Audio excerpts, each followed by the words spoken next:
in the top right, our Protoss player. Panic.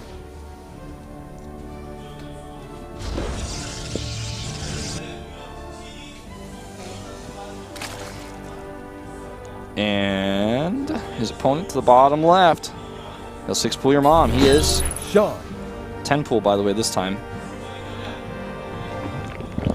Cool. Look at him, man. He looks like he's tense about this 6-pool he's doing. I don't know if he's ever tense, Wolf, to be honest. Oh, hello, thanks for coming down. Yeah.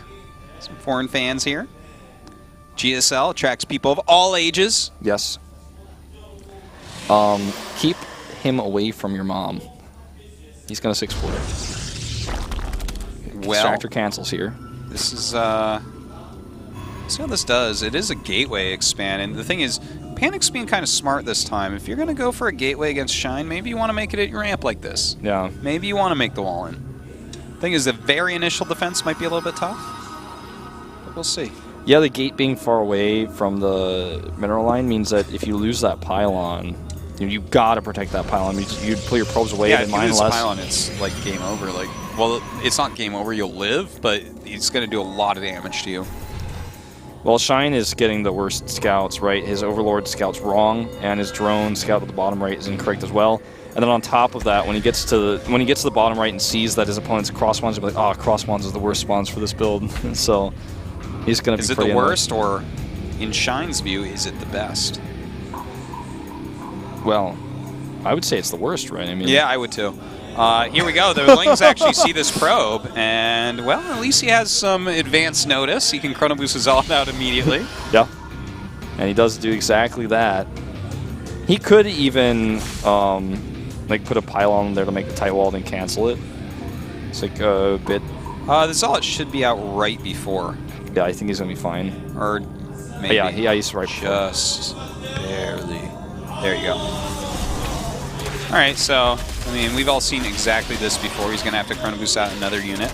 You might have to bring a few probes down and, like, poke the Zealot out, poke him back in. The reason why Shine has 2 Zerglings on the ramp is so that you can run up and do exactly that. Yep. Shine is so good at this, man. This is just insane. I love watching him play now. It's like as soon as you see those 2 Zerglings, you know you're against someone who cheeses all the time. Yep. They know exactly what they're doing. But with the Mothership Core here, he really doesn't lose a whole lot. He pulled probes for like a second. He basically stomps it. So, I mean, Shine is in some trouble this time. He really didn't get value out of that. Just a few extra units made by Panic, which is totally okay. He's actually going to even go across the map and pressure, it looks like. He lost that mining with the drone to send for the scout as well. Like, the thing is, against most normal Zerg players, you would want to go pressure, but against Shine, he's like, oh, no. Yeah. Well, what if like 30 more Zerglings come off of one base? Right? Like that's the problem with playing against Shine, because he will do that sometimes, where he just is like, hey, then I made roaches off one base. How's that? And then you're like, well, I guess I just shouldn't have walked across the map. If I sat at home, you lost, right? He's like, yeah, but you didn't. Ha! I'm going to Code S. Well, I mean, there's that drone slide. He's getting the Harvester count back up, and the Nexus was pretty significantly delayed by this. It was delayed, but, I mean, I like the position of Panic. Oh, yeah, for sure. I'm just trying to play like Devil's Advocate here. I mean, it's not like a normal build for Panic, but he's absolutely ahead, and it's going to take some time for Shine to catch up, if he can. He's going to have to do something to catch up. Robo, a very quick Robo coming out of Panic, so in we the could main, be seeing an Immortal push. That is a possibility. Well, I think he's just trying to make it so it can't be scouted. Yeah, he's going to, like, hardcore hide that with these 2 Stalkers. They're so hardcore hiding. He needs to actually, if he doesn't kill this Overlord, really just point, okay, there he goes. Yeah, sometimes when people just right-click, I'm like, huh, you don't really care about this, do you? Well, he supply caps him. Just clapping in the audience. I love it. That was like the most excited clapping I've heard all day for Overlord dying. It's actually quite a big audience here today. Yeah. This second round, I think a lot of that has to do with Flash, obviously. Yeah, I think so too. Yeah, so it is going to be an Immortal push. And when your opponent messes up an early pull and really doesn't do anything with it, and you're not significantly slowed down by it, like here, this isn't a significant slowdown for Panic. So the Immortal push that normally already is very strong is going to be a bit stronger because their economy is a bit slower. Yeah. So it's a good choice in a lot of ways because of that. What does Shine do from here? It looks like he's just going to go on 2 base. He realizes that something's up. Yeah. something is up. He may not realize that. He might be like, my next plan is a Roach speed attack. Dude, I'm telling you, he chooses things that don't even exist. He's like, this isn't something any other Zerg in the world would do. I'll do this. He's like, I'll also bring my Overlord over there and spread creep and then make spine crawlers make it even stronger. Could be. Don't you ever overestimate or underestimate, I don't know even which one to use here, the ability of Shine to do weird stuff. Well, right, so. Roach speed is started, but thing is he hasn't taken a third base, so two like bases, you're going just Roaches. You're not going to hold Immortal Push, right? This is when like Panic moves out to try to like poke at the third base, and there's just like nothing there, and he's like, "What is going on?" Well, what would have been really funny is if he went 2-base Muta as his follow-up and like somehow won the base race. That would have been really Shine-esque. Really shiny. Yeah. Well, I mean, he's making a lot of Roaches, and now he knows what's going on for sure. Sometimes the best, counter to a build like this is like, or not the best counter, but like. Oh God, you know what? That actually we were missing there for a minute. He stopped all gas mining. This is actually a modified version of a very old build where you just have a ton of Zealots. Well, against a ton of Roaches, man, it could be bad. Just need to make sure with he keeps Immortals them alive. in the back, like I think it's going to be fine. 2 Immortals in the back and Time Warp. Yeah, I mean that's a lot of Zealots, man. That is a lot of tanking. Yeah, Time Warp goes down a second time here. Queen's coming out to fight, and I think he's actually he just lost his mother. Whoa! This is like whoa. He almost lost his Warp Prism. He did lose his Mothership Core to a Spore Crawler there. So a bit of a mistake there for sure from Panic. What a funny game we're watching. We're watching like 2010-esque game right now. Like very much so. I mean, he's gonna hold this, I think. No, well, here comes some more Roaches from behind. Indeed, and one of the problems here is he's not actually target firing these Immortals all. He's actually letting them hit Queens where they don't do any bonus damage. So we might actually see a hold here. Juking that into the Warp Prism. Look at that! What? And then it dies with both in it.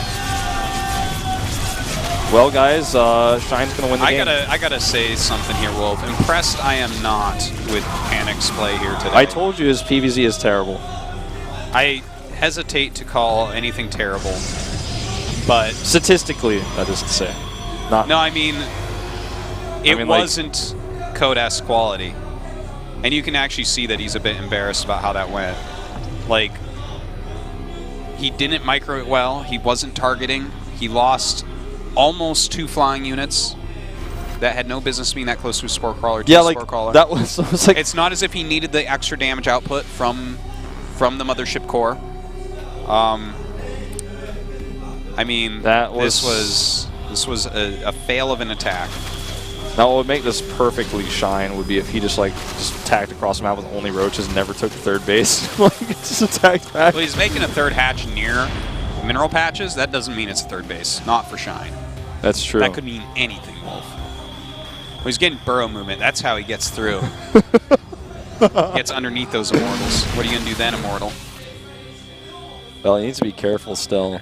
I mean, he held that and then had this massive supply lead, but he doesn't want to putter out, on 2 base. He needs to get... I would say he's going to mine for that. It looks like he wants to go Swarm Host, which is kind of weird. You think he's going to go Storm Host? Okay, you're right. Bam, he starts it immediately. That's like a late game focused unit. Well, he does have 45 drones. Why not go Swarm Host, right? No, I mean, actually, to be honest, this is a good choice because he's playing against this 2-base Protoss that is only on Immortal Tech. Yep. And Immortal Tech is absolutely the tech you do not want against this. Like, you want Colossus, you want Flying Units, you want anything basically but what he has. So, to be fair, this is fine for him to go. He's also using this small group of Roaches so well. Oh, Chi-Chi. Yeah. Wow. He just I can't believe he just GG'd like that. He's like, well, I guess the Roaches are going to attack him. Yeah, he's going to lose his natural in 2 seconds. There was no way around that. Panic cannot be happy with this. Obviously, he's a better player than what we saw here, but it was kind of bad. Shine does advance that winner's match quite quickly. That was I don't know. There's not a whole lot else to say. Well, at least Flash for him is not going to be facing any more cheeses than that. If he had to face Shine in the losers match, that would have been scary because with Shine you just don't know sometimes how he's going to cheese you. That might be the third match for him. I don't know. We'll see. But Panic, he got here somehow. Probably not beating Zergs is my guess, which means he's probably pretty good at PvT. So that could be a good match against Flash. Yeah, I've seen his PvT before, in GSTL when he comes out for StarTale every now and then. It's pretty good. I mean, it's decent. It's definitely much better. I'm much more impressed when I watch him play PvT than when I've seen PvZ. I mean, PvZ some players just can't weak. beat Zergs to save their lives. Yeah, it's a tough matchup. If you're not good, if you're even weak in it at all, like it's kind of tough. So. All right, so that's that match. We're gonna go ahead and see Hydra vs Shine. Should be crazy and aggressive after this short commercial break.